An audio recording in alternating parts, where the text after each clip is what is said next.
दुनिया से जब ई बोलेगा तो क्या बताए कि हम लोगों को बोलने में भी अच्छा आप लोगों को पता था। नमस्कार, आप इस वक्त देख रहे हैं प्रजापति युवा न्यूज। मैं हूं आपके साथ कुमार नीरज। अभी मैं मौजूद हूं अररिया जिला के अंतर्गत भड़गामा प्रखंड के अंतर्गत चरैया में। यहाँ एक लड़की की निमंत्रण से हत्या कर दी गई, जिस लड़की की शादी एक 6 माह पूर्व हुई थी और ये उसी के आंगन में भी हम लोग मौजूद हैं और हम लोगों को फ़ोन कॉल के माध्यम से पता चला कि उनकी हत्या हुई थी। और हत्या जो है उनकी किस पर क्यों किया हुआ, किस वजह से हुई, उनके जो है फैमिली वाले से जानने की कोशिश करते हैं। चलिए आप लोगों को कब घटना हुई है, किस प्रकार से घटना उनकी जानने की कोशिश करते हैं। अच्छा दादाजी, कब घटना ये हुई थी, क्यों घटना हुआ है? कोई काम नहीं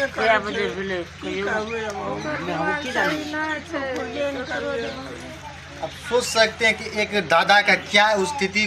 देखिए किस प्रकार से रो रही है, बिलक रहे हैं और आप शर्म आ रही है कि जिस प्रकार से सत्ता में बैठी सरकार कहती है कि हम बेटी बचाओ बेटी पढ़ाओ।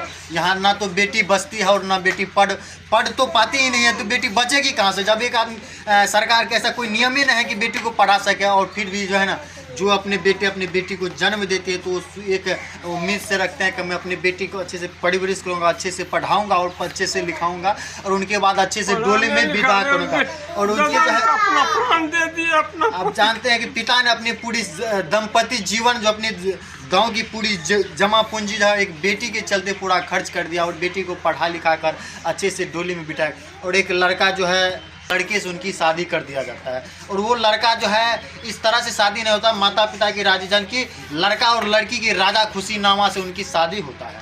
और आपको बता दी कि राजा खुशी नामा से शादी होने के बाद लड़का पहले बोलता है कि मैं 1 भी रुपया दहेज नहीं लूँगा। उनके बाद जो है वो लड़का आता है और शादी का बोलता है कि मैं सही शादी करूँगा। वो लड़का आपके घर आता है और बोलता है कि मैं यहाँ सही शादी करूँगा। सही का पहले कहा जाओ, 1 भी पैसा नहीं लेंगे। उनके बाद क्या हुआ, जब शादी फिक्स हो गई तो उनके बाद क्या बोला कि हम अपने खुशी बीच में कहीं से उसको शादी कैमरा बढ़िया होता है। द्वार का खर्च किए, मन माना दिल में आनंद आते थे। अभी देखिए खर्चा खूब जब बोल रहा है कि किस प्रकार से दादा का ये स्थिति है कि होने का बाद ये घटना पीछे करके इन पे फोकस कर लीजिए। अच्छा दादा मतलब इस टाइप से देखिए एक दादा का क्या स्थिति है। जो दादा अपने पोती को जो है अच्छे डोली में बैठा कर विदा किए थे और जो है उनको जो है उनका से हत्या कर दिया गया। आप सोच सकते हैं कि एक लड़का जो है अपने राजा खुशी नामा से शादी करता है और वो जो लड़का पहले बोलता है कि मैं 1 भी रुपया दहेज नहीं लूँगा। उनके बाद जब शादी फिक्स हो जाने के बाद बोलता है कि मुझे पैसे चाहिए, उनके बाद ही शादी होगा, नहीं तो नहीं होगा। उनके बाद उनके पिता पर क्या गुजरती है और पिता एक पाई जोड़कर उनकी जो है शादी करते हैं। अच्छा चाची, कते टका खर्च चाहिए लड़की के शादी करे में? जब लड़का कहल कि हम शादी पहले पैसा नहीं लेबे के बाद पैसा मांगे लगले तो पैसा जोड़ के दे।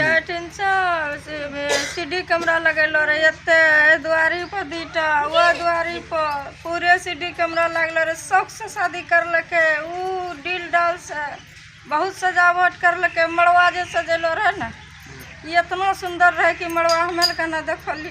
कते खर्चा करलके लड़की की शादी में?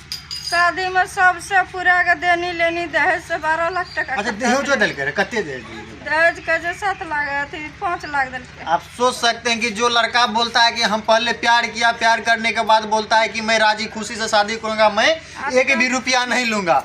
और उनके बाद जब शादी उदी फिक्स हो जाता है, जब सब कुछ फिक्स हो जाता है तो उनके बाद जो है वो लड़का पैसे का डिमांड करने लगता है कि बिना पैसे के हम शादी नहीं करेंगे।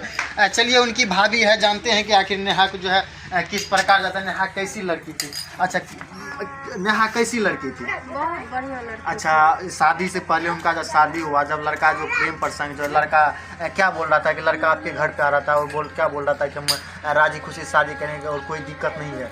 वो पहले 5 साल से गप करता था। 5 साल से उसका प्रेम प्रसंग दोनों का जारी था। तो आप लोग उनको बोले ना कि उनका बैकग्राउंड, फैमिली बैकग्राउंड कैसा है, लड़का कैसा अच्छा है या गलत है, या उनका परिवार सही है या गलत है, या किसी प्रकार का क्रिमिनल रिकॉर्ड है, या और लड़का कुछ और गलत काम करता है? बहुत बढ़िया थे पहले, उसका मन में क्या चल रहा था वो हम लोग को मालूम नहीं है। दादा को दादा हम शादी करेंगे, अब नेहा का चिंता मत करो, हम शादी करेंगे नेहा से। लड़का बोल रहा था। हाँ, और पैसा न लेंगे, जहाँ तक कि हम आपको भी द्वार का खर्चा हम देंगे। और पता नहीं क्या हुआ बाद में का कि हम तिलक लेंगे। पहले बोला कि हम सब खर्चा हम ही दे देंगे, आपको कोई जरूरी नहीं है। नहीं उनके है। बाद 1 रुपया वो मांगने लगा कि आपका खर्चा पूरा कि हमको 5 लाख टका दो, मेरा मांग 5 लाख है। मेरा मांग 5 लाख हाँ, तो उसको 5 लाख टका दिया जमीन बेच के।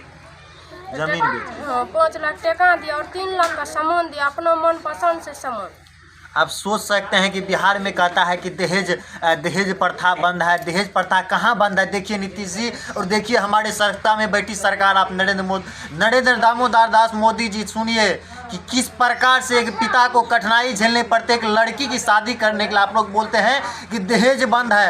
एक घर गरीब के घर में देखिए खाने के लिए अन्न नहीं होगा, उनके घरों में अभी तक चूल्हा नहीं जला। आप देख सकते हैं उधर चूल्हा नहीं जला है और वो उनके घरों से जो है मिनिमम 8 लाख रुपया का व्यवस्था किया जाता है और एक लड़के को दहेज के रूप में दिया जाता है। और क्या क्या? चैन दिया, सोना का अंगूठी दिया, सोना का अंगूठी और चेन भी दिया। हाँ।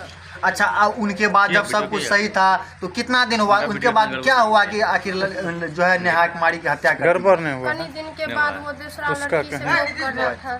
गप करने के बाद मेरा ननद जब भी उसका पास जाता था कहता कोई नहीं है, यही बहुत गप रहे था कि वो नेहा को बहुत नहीं करता था। अच्छा नेहा, अच्छा इससे पहले क्या नेहा जो है 2 साल कब परसों नेहा की मृत्यु हुई, ठीक? तो उससे पहले क्या कोई झगड़ा लड़ाई हुआ था उनसे या किसी प्रकार अनबन चल रही थी? आप लोगों को कुछ पता चला? बहुत 10 दिन से हम अपना ननद को जब फोन कर रहे थे तो वो कौन मोबाइल में क्या कर रखा था, हम ननद को फोन कर रहे थे, फोन उसका मोबाइल पर जाता था। वो कहता बोलो क्या बात है? क्या जो है मनोज कुमार जो आपकी ननद से बात नहीं करवाती थी? फोन करते थे ननद पर मोबाइल में, लेकिन फोन जाता था उसका मोबाइल में लगी और मेरा ननद है। अच्छा, जब फोन आप अपनी ननद के पास करती थी तो आपका उसका फोन जो है उनके पति के पास लग जाता था, मनोज कुमार के पास? हाँ, तो मेरा ससुर माँ वो पूछा, वो मनोज जी कहा कि मम्मी अहने अथी कर लिया या सेटिंग कर लिया या सेटिंग किए, कॉल फॉरवर्डिंग का सेटिंग किए गए। हाँ। अब देखिए किस प्रकार से जब उनकी लड़की को कॉल लगाया, जब अपनी भाभी अपने ननद को कॉल करती है कि किस प्रकार से हाल है, हमारी ननद कैसी है नहीं है, ये जानने के लिए अगर कॉल करते हैं तो उनके पति द्वारा कॉल को फॉरवर्डिंग करके अपने नंबर पे ट्रांसफ़र कर दिया जाता है ताकि उनके ननद से बात ना हो पाए, जो कि सच्चाई सामने नहीं आ सके। तो सच्चाई सामने नहीं आ सके। अच्छा, आपको जो है नेहा कुछ बताई भी थी कि कुछ अनबन चल रहा है या किसी प्रकार का उसका अफेयर चल रहा है लड़का का, कुछ इधर उधर का अनबन? पहले बहुत बढ़िया था। नहीं, इधर जो है 10 रोज, आज तो 10 रोज से ये कहानी चल रही शायद कि कुछ अनबन का जो अभी बता रहे आप लोग। तो क्या आप लोगों को इससे पहले भी पता चला? नहीं पता चला कि 10 रोज आपकी ननद नहीं बताई कि मेरे साथ गलत हो रहा है या मेरे साथ गलत कर रहे हैं, मेरे साथ जो है ज़बरदस्ती कुछ करवा रहे हैं या हमको बात करने नहीं देते, किसी प्रकार की आज़ादी या किसी प्रकार की उनसे रोक रुकावट कर रहे हैं या बातचीत करने में आप लोगों से? ये बात हुई थी आप लोगों से? नहीं, बात भी नहीं करने दी। कितने रोज से नेहा से आप लोगों की बात नहीं हुई है? लगभग 10-20 महीना। 10-20 रोज से। अच्छा, उनका अच्छा, अभी जो उनकी मृत्यु हो गई है तो उनके फैमिली वाले से आप लोगों की बात हुई? उनके घरों के गार्जियन जो थे उनके परिवार वाले से बात हुई आप लोगों की? हमसे तो नहीं हुई है बात, अभी पापा से शायद हुआ है। तो क्या वो लोग क्या बोल रहे हैं आप लोगों को पता है कुछ?